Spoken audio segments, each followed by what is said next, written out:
Well, build my gallows and build them high. Makes a long time climbing before I die. I want the chance to spit in his eye. Well, they gave me balls, but I can see between to a dusty yard and long gone green. They call that freedom, if you know what I mean. And I drown my sorrows, but the whiskey's gone. I'm sober as Hello, everybody. Welcome to Shortbangers. This is episode 58. I'm Matty. I'm joined by Kohler and John. Guys, how are you doing? My eardrum just about exploded there with you talking over the electronic voice to tell us that the meeting had started recording. Nice. You know that... Never told me this time. No? We're not recording your voice. No. It's just me and Matty with occasional moments of silence. What I do is I record a separate track. If you didn't watch them back since you've been on them, I just basically do a voice recording and try to match it to your lip syncing. So what you think you're saying? Celebrity ages. It's not like it. It's completely different. Right, we're going to get 25 minutes on the clock and we'll go straight into the questions. So the first question tonight is from Fattest Parkas. It says, have you ever eaten any food or drank anything that didn't agree with you? And if so, how did you resolve the matter? Did it kick off big time or was it just an exchange of words? So have you eaten anything that hasn't agreed with you? Yeah. Aye. I have. What was it? The one that's most memorable for me was I was about, I think I was 10 or 11 year old. And you know what, right? It wasn't even the food that caused it, but I had a cream egg, right? It was in Berwick. My mum and dad, I think we were on a caravan or something on holiday. And I spewed my load at the side of the road. And the last thing I'd had was a cream egg. I was off cream eggs for years. I get the blame. Aye, I had gastroenteritis. That's what actually was, right? It was a proper, when you're in your bed for 3 days. Could it be salmonella? Did you cook it properly? No, it was a raw cream egg. It turned out. But no, I couldn't look at a cream egg for years, from when I was 10 till probably way into high school, maybe even after I left school. When you go back into them, did you start buying them by the dozen? Go after them with a vengeance? Nah, it's not even. I can eat them now, but it's not something I'll rush out to get. When they're on sale. I used to get really bad migraines when I was wee, and they would make me sick. Not everybody vomits for them, but I would always be vomiting. And there's one time I had chocolate spread. Wouldn't have been Nutella because we wouldn't have had the branded stuff. It would even in Tesco's own or someone with Tesco. Do your mum and dad buy that now that you're out of the house, though? Aye, is that the way it works? My mum and dad's. Aye. Now they do. HP sauce. That's what an HP sauce came for. Aye. Where was this from? Where we? Where's the Kraft cheesy pasta, you pricks? My mum kind of had me convinced that I was allergic to chocolate spread because I had been sick after having it, and I thought that for ages, and evidently I wasn't. It was just I would just blame it on that. I've never had food poisoning though. Yeah, you had food poisoning before? Aye. I've had it once. Aye. I've never had it. It seems pretty grim. Oh, it was awful. When I was... Sorry, Colin. No, and you go.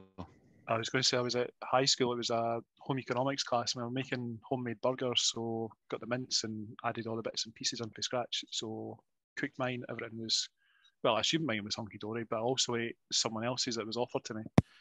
And I think the name of the bug was Campylobacter. And that was just brutal. I couldn't keep anything down. I was drinking water and it was just coming straight back up. My body was just evacuating everything from inside me. It was brutal. That's pretty grim. I can't eat spaghetti easily. I choke on spaghetti if I have it, even though I get pasta spaghetti or a tinny spaghetti. Pasta spaghetti. So if I was spaghetti bolognese or carbonara, if I'm eating that, even if I chew it a lot, when I swallow it, the bits of pasta stick in my throat. And then you've that kind of you have to cough it back up. And if you're lucky, it comes you get a whole bit of pasta comes out in your hand and you can kind of discard it or can eat it again, depending on where you are. If it's no easy to discard, you're oh, fuck it. You could break it. Do you try breaking it up before you buy it? So I cut it. So when I get the plate, I'll cut it all up. Aye, but it's cooked. Before you cook it, snap the sticks into an 04 or something, and then there'll be smaller bits. The smaller bits after I cut them after it's cooked. I know, but it's harder to cut when it's cooked, do you think? When it's in Why a do bowl. you still eat like a 5-year-old? Why are you cutting up your dinner? You're a grown man. Well, I did it for everything, but I chokes have in to do it for spaghetti, otherwise I choke, John. Have you tried But air frying it? How is that? Do you think that's a mental thing though? Do you think that's in your head that I'm going to choke on this if I eat it when you're eating it? Yeah, probably And is. it's rather than actually being a thing. Aye. You're Probably. creating it yourself now. You've got your mindset that that's what's going to happen. I wonder if there's a reason for it. Kind of like if the spaghetti's overcooked or something like that, it makes it harder to swallow. There's maybe something I'm doing wrong. Sounds Or like it it because I've never heard anybody else have that issue. So I'd imagine it's you that's fucked up somewhere. But it's the same if we're having worms, Kim. If we're trying to eat worms, that similar kind of things, maybe just to shape it. Put my right off worms. Right, fast Parkas. If dogs wore Fitbits or step trackers, would they need to wear one on a front leg and one on a rear leg, or would they just wear one and divide the total by 2? Would you multiply by 2? Dogs do. My dad's dog's got a Fitbit thing. It goes around his neck, on his collar. What? Aye. What did you get that for? Exercising it. It was my sister got it for Christmas or something for him. But it's because the dog need to lose weight, right? So they were like, they changed the diet and all that, and then they were like, well, count the exercise it's getting. So it does. You can do it. You can get them, and it doesn't count. It doesn't get strapped to a leg because your watch doesn't get strapped to a leg. It's strapped to your fucking arm. To your arm. But does it not go on the movement of your arm swinging? Is it not based on it's like a GPS thing, isn't it? That's counting how far you've. Aye. I thought it went on movement because if you take one and just do that with it, your steps go up. See, I wonder how similar a pedometer is to a Fitbit to a mobile phone. So I think your mobile phone and maybe even your Fitbit there'll be some sort of GPS tracker in it. But there's a pedometer you could just shake like that and your steps. Right? Which was good. But it was hard to 10,000 steps. Although, in saying that, does one swing of your arm count as one step or 2 steps? Because you're not just going to step once. You have to follow up with another one. Don't know. I was out playing golf the other day, and normally I've got my phone in my pocket because that's how I keep my updated scorecard. But this time I had the trolley with me, and I just left the phone there because I was took a pager instead practicing, and it never recorded the steps. So there must be some sort of pedometer aspect to it. Now that I think about it, must be tracking the movement because the trolley would have been smoother. Aye, I'm sure it is. Sure, it is like it's movement based rather than GPS. GPS also though because it tracks. You've got the apps that track where you've walked, distance and all that. Aye. Speaking of steps, we got a request in from I think the lady's name's Louise. She's doing 12,000 steps a day in September. I think we retweeted our Just Giving page. We did, yeah. To try to raise some money. So we'll retweet that again, and you can contribute. Aye, that would be a nice thing for people to do. You know what I thought you were going to ask her when you say speaking of steps? I thought you were going to say who's your favourite? Was it Faye or Lisa or the other one? Clear. Aye. Right, Charlie B said, have you ever met a famous person that you thought was going to be sound but turned out to be a walloper? I met Brian. I'm joking. Famous folk. What was John Collins like, He was all right. Aye, he was. So it's funny. He had a laptop and he was working on some presentation. I can't remember the title of it, right? But Passive Movement Tempo. Probably wasn't far off of that. I had the title, but then I had by John Collins, big fucking letters. Like you just knew that would be the case. But he was brand new. Got a wee photo and everything with him. He was quite happy with a wee chat about the Hibs job. I can't remember if that was when Heckenbottom was about to take over or if he was had just been bulleted. I can't remember. Anyway, 2 years ago would have been the September-ish for Oktoberfest. So that would have been about the time that he got emptied. Yeah. Saying I had a sees a big job and everything, and never say never. I asked him if he fancied it. 442 response that was. Aye, he was all right. I'm trying to think that there must be somebody like I've not got anybody. I know a boy I worked with tell me a story once about he was at the train station, and Charlie Nicholas was coming along going, "Is this first class? Is this first class in here?" And the boy I worked with was like, "Nah, it's up there." He's like, "Aye, I'm going up to first class. She's fucking stayed in here. I came where first class is and all that shit." So he thought he was a dick. Aye. Nah, That's fine. Not me. I don't think I've had any experiences like that. There was a thing in the paper that Tom Cruise sort of in the paper, never in the paper, it would have been on Facebook or Twitter or something. Tom Cruise landed his helicopter in somebody's garden the other day because he was running late for a meeting. And Size of a fucking garden, was that? I can't. Well, that was the first thing I thought. It was like they must have a big garden. Farmer's field or something. And then it sounds more like an estate or the grounds. He just says, sorry about that. If your parents want a shot in the helicopter, they can go have a go. So the parents had a wee shot in the helicopter. He went for photos and they were quite happy. But I think how impressed I'd be if somebody just decided, oh, fuck it, I'm late for a meeting, I'm going to land my helicopter in your garden. That would probably annoy me. Assuming all things were equal and Tom Cruise landed in your garden or the grounds of your estate, how would you feel about it? I'd probably tell him to fuck off. Get yourself back in your helicopter and fuck off. First thing I did is I've seen Mission Impossible, so I start pulling his face just to make sure it was their mask. And like one of those, I'm like, fucking like this. And once I was convinced it was him, you'd definitely ask him about Scientology though, because he doesn't like talking about that. So you'd have to say, no, mate, if you're parting here, you have to tell me about it. Give me the lowdown. Just another one.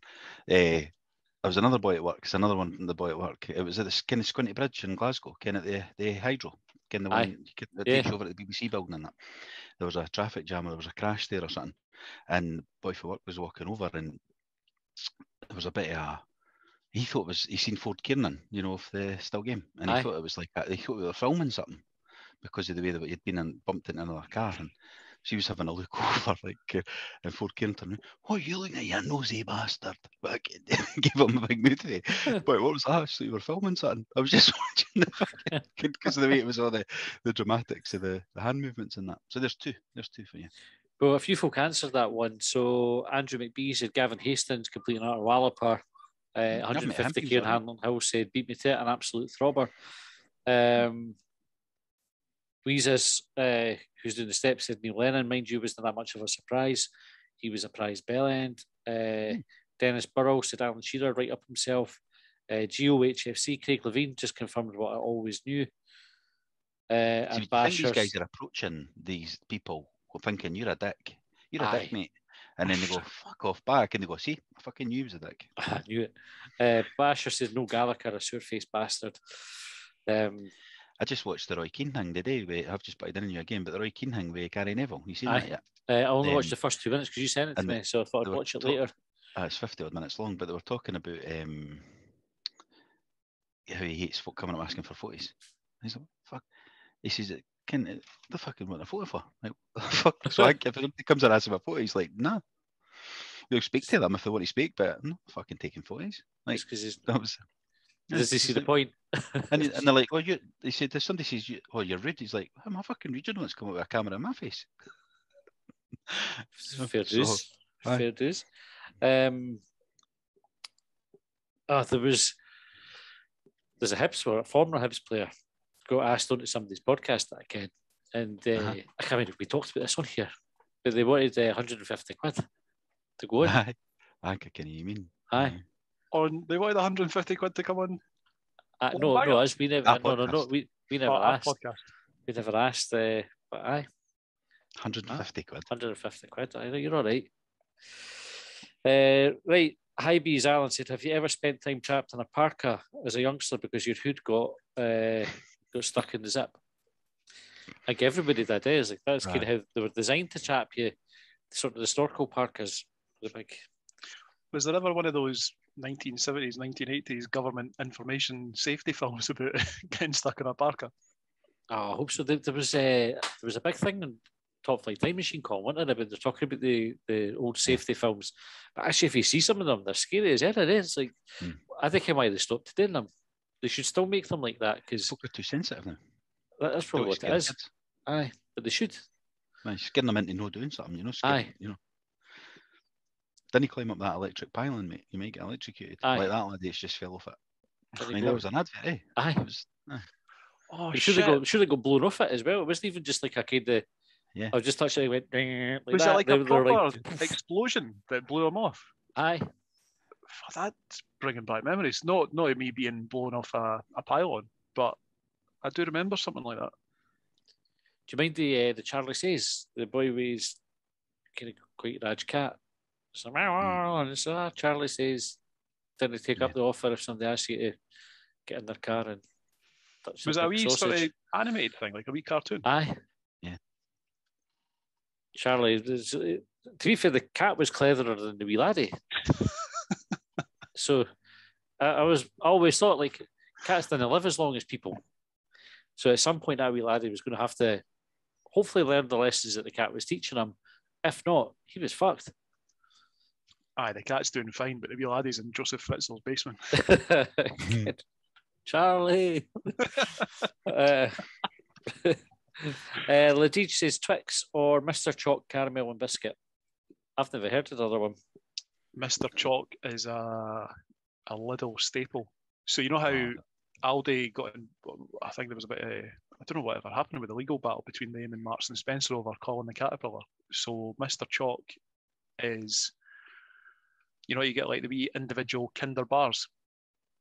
Mr. Chalk do similar stuff like that. And they also do, what was it Ladij was referring to? Oh, the Twix, like the Twix equivalent. But actually, the Mr. Chalk stuff's really quite good. It's worth a go if you go to Lidl. My ma gets the Asda make ones, and you get like Mars bars and Snickers, but in the Asda makes, they're all right. That's not bad. Never tried the Mr. Chalk either. Somebody pointed out a Twix was just like millionaire shortbread. Was it me? Or was it a question that we got asked? It was on here, definitely, but it's not really, is it? Because it's got caramel and chocolate in it, but it's no shortbread in the bottom, is it? It's just biscuit.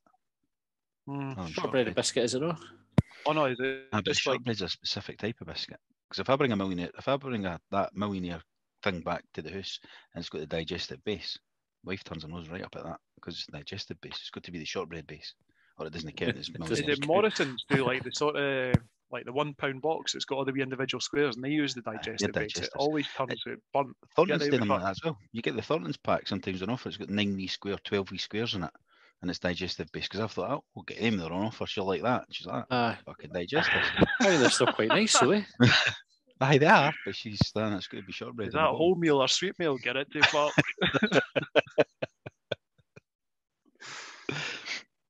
All right, Curvy Nisbet. Can I tell you how often I've walked? Oh, you were answering the step when I thought this was another question, but you said you've also wondered whether your dog's shiting time is when he does his best thinking. In human time, it's not that long, but in dog years, it's maybe 20 minutes. Yeah. What's your theory on it, John? That's my theory. They didn't, and as we observe it, they're not actually spending a hell of a lot of time shiting. But in dog years, so they age 7 years for our one, they must spend a wee bit of time there, and they just sort of like look about aimlessly.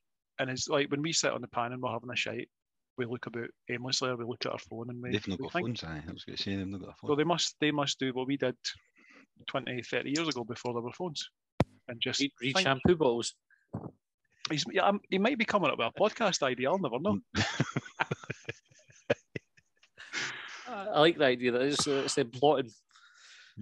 Colin Thompson said, "Have you ever peed next to a famous person?"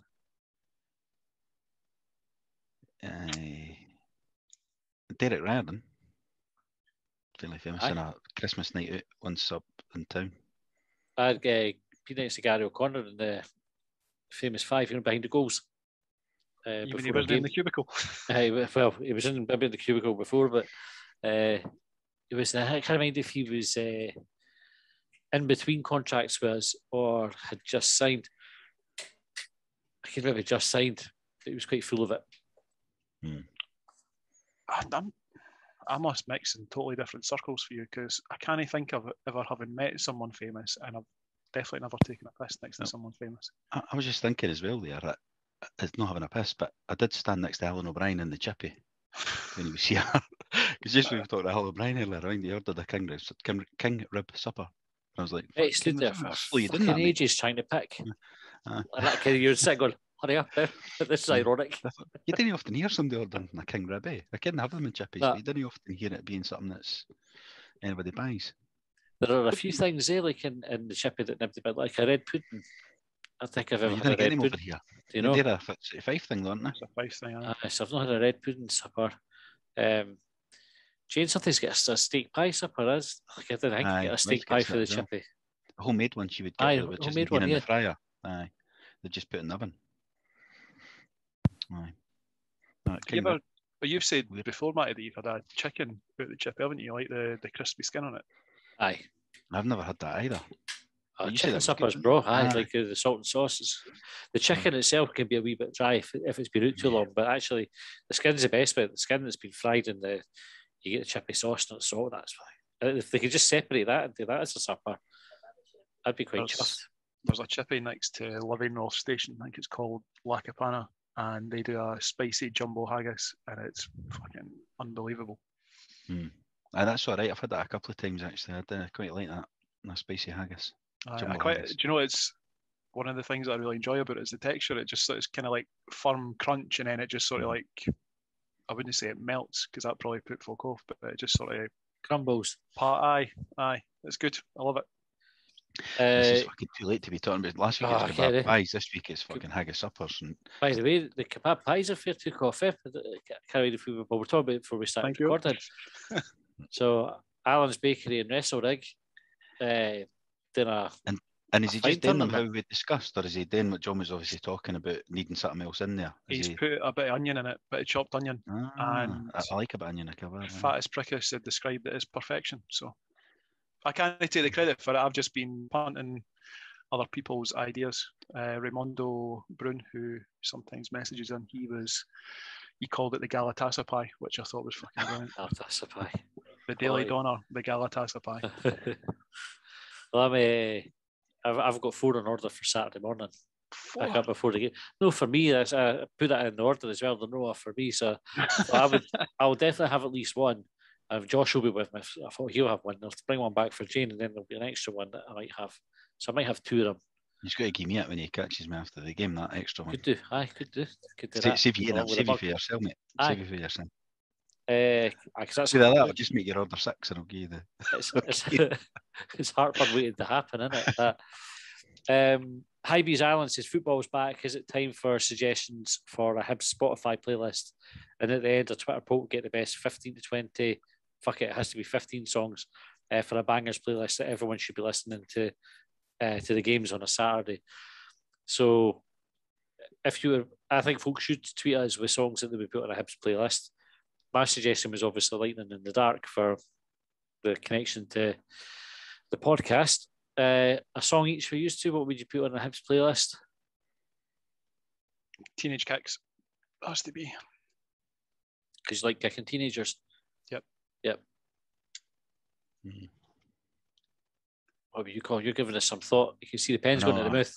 I can't think, to be honest. I can't think.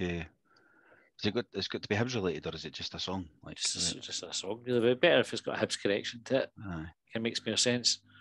You just pick "We're on Our Way" or something, eh? The Proclaimers one. That would do. For an answer, eh? But can I see We're on Our Way and raise you Joyful Commandment Blues? It's a good better one. upbeat. Aye. Yeah. Somebody just you were thinking of call. Somebody replied to one of our. You can leave comments on YouTube videos. The comments say, "Why is Colin in an airplane toilet?" Mile High Club in here. Mile High Club. Casuals Attire said, "What's the weirdest thing that's happened to you whilst following Hibs at home or on the road?" Weirdest. Mind that day we won the cup. That was quite weird. Aye. I mind bumping into you at the train station on the way. What cup final was that? The 2007 one? 2001. 2001. Fuck no. Aye, Celtic one. Because we had lost touch by that point, really. I just got back from my stag do. Aye. We got back on the Friday from Magaluf and we went to the Penny Black at whatever time on the Saturday morning and then train, and bumped into you. Bumped into the train station. What were you, John? I remember it was when the Old East was still there. It must have been about somewhere between 2006, 2008. And there was a boy in front of us. I don't know who Hibs were playing. It was a big game. It was either a Derby, Rangers, or Celtic. And there was a boy in front of me. Produced a pizza in a cellophane wrapper, the type that you would get at the chippy, and he just threw it on the pitch. It was the easiest arrest I think I've ever seen a policeman have to make. He just went, "What the fuck are you doing?" Like a raw pizza. Aye, just in a cellophane wrapper. They throw like a frisbee. Aye, just Aye. like a sort of like a loose-wristed kind of toss onto the pitch. I'm like, what the fuck are you doing?